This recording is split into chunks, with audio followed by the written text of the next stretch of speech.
kitabnya karangan Tuah Syekh Abdul Qadir Jailani Qaddasallahu sirrahul aziz, pada saat itu ketika semua yang hadir bersaksi bahwa dia orang yang baik, Jibril lapor kepada Allah Subhanahu wa taala. Ya Allah, kaifa ya Allah? Ini bagaimana ya Allah? Ini orang fasik, ini orang ahli maksiat, enggak tahu ibadah, tapi ketika dia wafat, dia meninggal dunia, tetangganya, saudaranya, keluarganya bersaksi bahwa dia orang yang baik. Jibril dibikin bingung. Apa kata Allah? Ana sulyali, manusia adalah keluarga aku, kata Allah. Terima kesaksian mereka, ampuni dosanya, Jibril masukkan dia ke dalam surga aku. Ini ternyata kita baru ngerti, Pak, orang tua kita itu ibadah itu begitu cakep ternyata dari dulu ya. Ternyata kesaksian itu semua dibela sama Allah Subhanahu wa taala. Dilihat, bayangkan orang yang kita sakiti hatinya, yang kita diamin bertahun-tahun, ternyata kesaksian dia yang bikin kita diampunin dosa-dosanya, ya Allah. Makanya dari situ saya berharap sama tetangga-tetangga. Selama ini kita cuma menuntut biar jadi tetangga kita tuh harus jadi tetangga yang baik buat kita, tapi kita tidak berusaha. Apakah kita sudah menjadi tetangga yang baik apa belum buat tetangga kita? Iya apa enggak, Bu? Iya apa enggak? Kalau punya tetangga tukang berantem di rumahnya, doain yang baik-baik. Ya, doain yang baik-baik tetangganya. Makanya enak jadi tetangga ustadz tuh. Ibu pernah nggak? Bapak pernah? Sebelum tidur kirimkan Al-Fatihah buat tetangga. Ya Allah, saya doakan tetangga saya yang banyak hutang, mudah-mudahan dilunaskan hutang-hutangnya ya Allah. Tetangga saya yang tiap hari rumah tangganya berantem, mudah-mudahan jadi sakinah mawaddah warahmah. Tetangga saya ya Allah yang belum punya anak, mudah-mudahan diberikan keturunan ya Allah.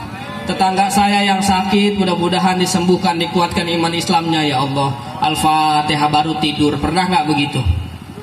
Pernah nggak begitu, Pak? Ini mah sama tetangga kayaknya doanya, ya Allah, tetangga saya tiap hari ribut mulu, ngutang duit melulu tapi nggak ganti-ganti, ya Allah kapan dia pindah? Saya udah gedek, saya udah enak punya tetangga kayak gitu ya Allah. Doanya jelek. Iya nggak?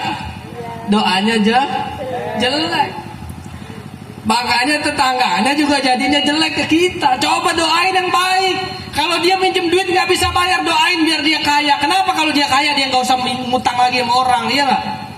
Kalau kita doain yang baik ke dia, nanti yang kaya kita. Kalau kita juga ikut kaya, kita nggak perlu nagih duit yang sama dia karena duit kita udah banyak. Ini mah disumpahin gak bayar utang mati, miskin 7 turun urusan. Wah, rentetannya kalau nyumpahin orang hafiz banget. Wah, hebat. Ya, udah hatam, udah apal banget dah kalau suruh nyumpahin orang, masya Allah. Kita doain yang baik-baik. Sama anak juga doain yang baik-baik. Kadangkala anak sama orang tua di hari tuanya malah musuhan. Banyak gak yang begitu? Kecilnya disayang-sayang, tuanya malah pada musuhan. Anak diemin orang tua diemin anak. Banyak gak yang begitu? Padahal anak dibesarkan sama orang tua, ya Allah. Orang tuanya boleh garap sawah, kejemur matahari tiap hari. Boleh apa kalau di Pacitan tuh deres ya, metik kelapa, bikin gula tiap pagi, tiap hari depan kompor bikin gula. Demi apa? Demi jajan, demi makan dan sekolahnya anak. Begitu anak tumbuh besar, punya uang, dia bikin perkaya dirinya sendiri, dia lupakan orang tuanya. Na'udzubillahi min dzalik. Kalau punya anak begitu bagaimana Ustadz? Doain aja, Bu. Anak saya nggak soleh, doain aja. Anak saya nggak nurut, nggak mau ibadah, doain, Pak. Ibu bapak tahu nggak kenapa anak yang soleh makin soleh, kenapa anak yang bandel makin bandel? Kenapa, Pak? Anak yang soleh itu orang tuanya ridho, makanya dia makin soleh karena orang tuanya ridho. Sedangkan anak yang bandel ini orang tuanya nggak ridho, makanya dia makin bandel. Ketika punya anak yang soleh, ridho dia, Allah anak saya rajin ke masjid, sholat 5 waktu, dia azan di masjid. Mudah-mudahan jadi anak soleh terus ya nang, sampai gede ya, sampai nanti tua istiqomah. Orang tuanya ridho, doanya yang baik-baik. Sedangkan anak yang bandel ini orang tuanya nggak ridho. Kamu tuh jadi anak nggak tahu diuntung, nggak tahu diri. Bapakmu nih nanti gede mau jadi apa, kamu belangsak, kamu wah disumpahin. Akhirnya yang bandel makin bandel. Coba sekarang kita balik, kita putus mata rantai ini. Jadi anak yang bandel kita ridho, ya Allah saya ikhlas, ini ujian dari Engkau ya Allah. Ini ujian dari Engkau. Mudah-mudahan Engkau didik hatinya, Engkau tuntun langkah kakinya sampai nanti dia dengan setulus hatinya mengenalmu, dia menjadikan anak yang soleh. Saya ridho, ini ujian darimu jika memang ini membuat gugurnya dosa-dosa saya. Gitu nggak kira-kira ke anak, Bu? Ke suami juga begitu, Bu. Ya. Jadi kalau punya suami bandel, doain. Ya. Jangan didoain yang jelek-jelek. Suami juga gitu, Pak. Kalau punya istri agak bandel, istrinya doain, ridhoin istrinya. Ya, Pak, ini kedengeran sampai belakang apa enggak suara saya? Kedengeran ya. Jadi kita minta sama Allah, mudah-mudahan apa yang kita jalankan lewat pendidikan Ramadan kemarin ini membekas betul-betul dalam hidup kita, dalam hati kita, terutama dalam rumah tangga kita. Karena media terbesar yang Rasul wariskan itu buat umat Nabi adalah rumah tangga. Rumah tangga ini adalah warisan daripada baginda Nabi Muhammad SAW. Kalau dikasih warisan berarti harus benar-benar dijaga. Rasul ajarkan rumah tangga dan Rasul wariskan rumah tangga buat kita, harus dijaga. Ibu bapak dikasih warisan sama orang tua, nih tak kasih tanah masing-masing 200 meter. Ya, 5 bulan kemudian emaknya belum meninggal, tanahnya udah habis. Kira-kira emaknya seneng apa enggak? Enggak. Ya Allah, ini anak baru dikasih tanah 200 meter, 5 bulan udah habis. Boleh jadi kalau emaknya mati, kuburan emaknya dijual juga. Ya, dikasih warisan sama emaknya, 5 bulan kemudian tanah 200 meter jadi 1 hektar. Kira-kira emaknya seneng apa enggak? Seneng. Kita dititipi warisan rumah tangga oleh baginda Nabi Muhammad SAW. Kalau rumah tangga kita berhasil, sukses kita dalam rumah tangga, kira-kira Nabi senyum apa enggak, Pak? Nabi girang apa enggak? Girang. Kita itu selama ini cuma memikirkan bagaimana kita senang sama Nabi, tapi kita nggak pernah berpikir apakah Nabi senang dengan ibadah kita, apakah Nabi senyum apa enggak ngelihat kelakuan kita ini loh. Karena pembelaannya Nabi itu luar biasa. Kita nih jadi umat Nabi spesial, Pak. Spesial. Khusus umat Nabi Muhammad paling istimewa, derajatnya paling tinggi di antara umat-umat Nabi yang lain. Betapa tidak, sekelas para Nabi aja minta kepengen jadi umatnya Nabi Muhammad SAW. Nabi Allah Ibrahim alaihissalam, sekelasnya Nabi Ibrahim minta sama Allah kepengen jadi umat Nabi Muhammad. Nabi Ibrahim itu terkenal sebagai orang yang sering memberikan makanan, menjamu tamu-tamunya.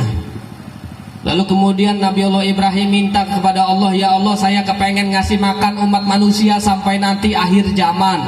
Saking Nabi Ibrahim kepengen aku jadi umatnya Nabi Muhammad, saya kepengen ngasih makan umatnya Nabi Muhammad sampai nanti akhir zaman ya Allah. Kata Allah Subhanahu wa ta'ala, kamu gak akan mampu Ibrahim. Kata Nabi Ibrahim, saya nggak mampu tapi engkau teramat sangat mampu ya Allah. Lalu kemudian Nabi Ibrahim disuruh oleh Allah naik ke atas gunung Jabal Abu Qubais, diperintahkan buka tangannya. Lalu kemudian turun malaikat Jibril alaihi salam membawa segenggam tepung. Diterima segenggam tepungnya oleh Nabi Allah Ibrahim alaihi salam, suruh tebarkan Ibrahim. Ditebarkan itu tepung, tertiup angin, terhembus semua rata, jatuh di lautan. Yang gara-gara itu sampai hari ini lautan ada garamnya. Itu adalah berkat Nabi Allah Ibrahim alaihi salam. Kita makan ada asinnya, ada garamnya karena doanya Nabi Allah Ibrahim alaihi salam. Jadi asal mulanya garam bukan dari Masako, bukan dari Royco, iya apa enggak, Bu? Jadi garam mula-mulanya saking kepengennya Nabi Allah Ibrahim alaihi salam memberikan makan manusia sampai akhir zaman, dikabul oleh Allah Subhanahu wa taala. Sampai hari ini kita makan rasa asinnya masih ada, masih bisa kita nikmati. Krimis ya? Lanjut apa udah ini? Sekelas Nabi Pak, kepengen jadi umat Nabi Muhammad. Betapa tidak ya Allah, luar biasa. Makanya Nabi itu kalau makan pasti di ujung piring, di ujung nampannya ada garam. Dan dia bersolawat kepada Nabi Allah Ibrahim alaihissalam, dicocol dulu garamnya baru Nabi Muhammad SAW makan. Dia berterima kasih karena ini berkat daripada doanya Nabi Allah Ibrahim alaihissalam. Jadi ibu kalau masak sambil solawat biar masakannya enak. Masak sambil solawat, jangan masak sambil marah-marah. Ya, jangan masak sambil manyun, jangan masak sambil cembetut. Ikhlas masak menggembirakan Allah dan Nabi Muhammad SAW. Nabi Isa alaihi salam pangkatnya menjadi nabi, dia kepengen jadi umat Nabi Muhammad SAW. Sekelas Nabi Isa Pak, Bu. Sekali waktu Nabi Isa naik ke atas bukit, lalu kemudian dia ngelihat ada batu besar, gede banget, bagus itu batu. Lalu kemudian batunya terbelah menjadi dua, di dalamnya ada orang sujud 1000 tahun nggak bangun-bangun. Nabi Isa bingung, tanya sama malaikat Jibril alaihissalam, wahai Jibril, siapa ini orang sujud nggak bangun-bangun? Kata Jibril, ini adalah umatnya Nabi Musa alaihissalam.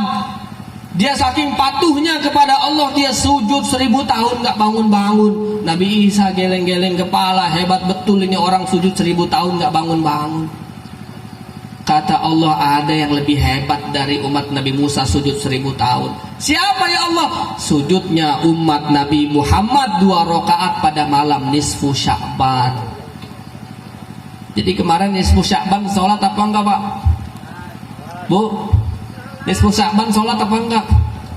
Sholatnya kita 2 rakaat, sujudnya kita lebih mulia daripada sujudnya 1000 tahun umatnya Nabi Musa alaihi salam. Perkara ini Nabi Isa minta sama Allah, ya Allah kalau begitu saya kepengen jadi umatnya Nabi Muhammad aja dah, jangan jadi Nabi. Tuh Nabi Isa, kita udah enak, otomatis lahir jadi umat Nabi Muhammad SAW. Kita memeluk agama Islam yang diwariskan oleh orang tua kita. Bersyukur itu adalah nikmat terbesar dari Allah Subhanahu wa taala. Maka jadilah kita umat muslim yang terbaik. Minimal kita lewat menjaga ibadah kita, lewat tetangga kita, lewat saudara kita, lewat keluarga kita, lewat rumah tangga kita. Mudah-mudahan itu yang nanti akan menjadi pembela kita di hadapan Allah Subhanahu wa taala. Mudah-mudahan di dusun sono ini nanti Allah lahirkan keturunan yang soleh-solehah, biar banyak para ulama dari dusun sono ya Pak. Kita nggak tahu, mana tahu nanti ke depan presidennya dari Kali Kuning, iya Pak nggak? Kalau presidennya orang Kali Kuning kayaknya jalanan di keramik semua ini. Saya kemari jalanannya Masya Allah. Kita nggak tahu nasib ya kan. Ke depan presidennya orang Pacitan lagi, dari Kali Kuning, wah makmur semua insya Allah. Kita nggak pernah tahu. Pemimpin masa depan adalah pemuda hari ini. Jadi kalau pemudanya udah sukses bikin acara sehebat ini, mudah-mudahan nanti akan ada lahir baru penerusnya. Amin ya Allah ya Rabbal. Ingat tadi kata Pak Lurah, kata Pak Kades tadi apa? Kalau kita kompak bikin acara seperti ini, tingkat RT kompak, nanti tingkat RW ngikutin, ngeliat jadi contoh. Nanti tingkat desa semuanya akan ngeliat. Dengan begitu nanti bantuan-bantuan akan cepat datangnya karena aktif dan kompaknya masyarakat kita. Betul apa enggak? Itu tadi kata Pak Kades. Ini baru konsep kecil tingkat desa Pak. Bagaimana nanti konsepnya Allah Subhanahu wa taala? Itu baru yang kita dapat secara materi dari pemerintahan. Bagaimana kalau kita kompak tingkat RT, kita bikinin pengajian jalan terus istiqomah, yang muda bikin sholawatnya terus, dawamin sholawat, dawawin maulidnya, yang jamaah terus, yang ibu-ibu ngaji yasin, tahlil, waqiah, al-muluk semua jalanin. Ini semua ibadahnya kompak, maka tidak akan menutup kemungkinan akan lahir keberkahan-keberkahan. Allah turunkan keberkahan buat dusun ini. Allah mudahkan otaknya semua warga dusun ini. Allah mudahkan segala kemudahan jalan mencari rezekinya buat dusun ini, dan tidak menutup kemungkinan satu dusun Allah jadikan ahli surga semua. Amin ya Allah ya Rabbal. Itu tingkat desa sudah ada jaminan, insya Allah kata Pak Kades tadi. Kalau kita kompak begini, insya Allah anggaran turunnya gampang. Kalau ibadahnya rajin, majelisnya rajin, pengajian begini rutin, membekas sampai ke hati, masjidnya penuh terus, lama-lama Allah juga ngitung, Allah juga nyatu. Ya Pak, Bu, bisa kompak terus apa enggak ini? Ibadahnya ramein terus masjidnya ya Pak. Ini kadang-kadang masjid ya Allah makin kesini makin sepi, terawih aja 10 malam pertama doang ramenya. Kesini-sini udah makin habis yang terawih. Apalagi habis lebaran, subuh yang sholat cuma 2 orang, imam sama karpet. Yang ajan aki-aki, simbah-simbah yang ajan bangun jam 4 bangunin orang. Assalamualaikum warahmatullahi wabarakatuh. As-salatu khairum minan naum. Kira-kira orang lebih bangun apa tidur lagi? Turun. Yang mudanya nggak ada. Yang mudanya masih pada tidur, tinggal simbah-simbah yang rapet ke masjid, seakan-akan masjid itu cuma buat orang-orang tua yang bentar lagi mati. Padahal mati nggak harus tua, boleh jadi yang muda duluan mati. Kenapa masjid isinya orang tua semua? Seakan-akan yang ke masjid mah yang bentar lagi mati, yang muda bentar aja nongkrong aja terus. Iya apa enggak? Berapa banyak yang muda lagi pada nongkrong dia mati? Banyak apa enggak? Mati di tongkrongan banyak apa enggak?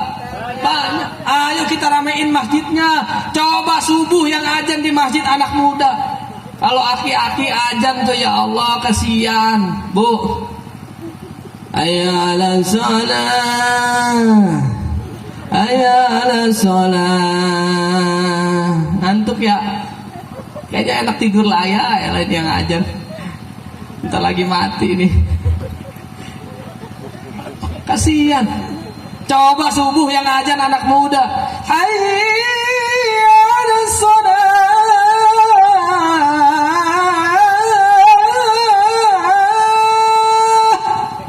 Bangun apa enggak tuh? Bangun. Bener nih bangun. Besok subuh saya ajan di sini ya. Ayo yang muda kompakin. Yuk Karang Taruna, saya yakin bisa. Mudah-mudahan ini jadi awal. Ya, mudah-mudahan ke depan terus kompak. Nanti udah pada masanya tua-tua lagi ada penerus baru yang jauh lebih kompak dalam kebaikan. Kasihan. Kita jadi anak soleh itu adalah salah satu bentuk pembelaan kita kepada orang tua kita. Dan ternyata kalau kita jadi anak soleh itu Pak, orang tua kita tuh dimuliakan di kuburnya oleh Allah Subhanahu Wa Taala. Jadi Allah nggak akan mungkin tega menyiksa orang tua yang anaknya rajin ibadah. Ini kisah nyata. Ketika Nabi Isa alaihissalam lewati satu kuburan, dia mendengar jeritan yang luar biasa. Disiksa ini orang dalam kuburnya. Dia cari kuburan mana yang menjerit-jerit tangis, disiksa.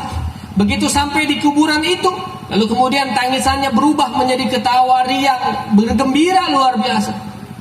Bertanya Nabi Isa alaihissalam, ya Allah ini kenapa tadi di dalam orang ini disiksa, suaranya jerit-jerit kesakitan, sekarang dia ketawa-ketawa gembira luar biasa. Apa kata Allah? Wahai Nabi Isa alaihissalam, tadi dia aku siksa karena dosa-dosanya semasa hidup di dunia, karena kelakuannya semasa hidup di dunia. Sekarang aku hentikan siksanya karena apa? Karena aku melihat anaknya lagi belajar ngaji di Kali Kuning. Anaknya lagi belajar ngaji di masjid. A'udzu billahi minasyaitonir rajim. Bismillahirrahmanirrahim. Itu dihargai oleh Allah Subhanahu wa taala.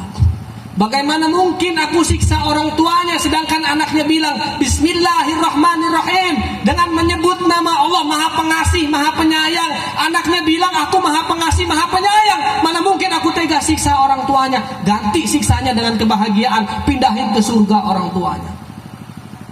Cakep apa enggak tuh? Cakep.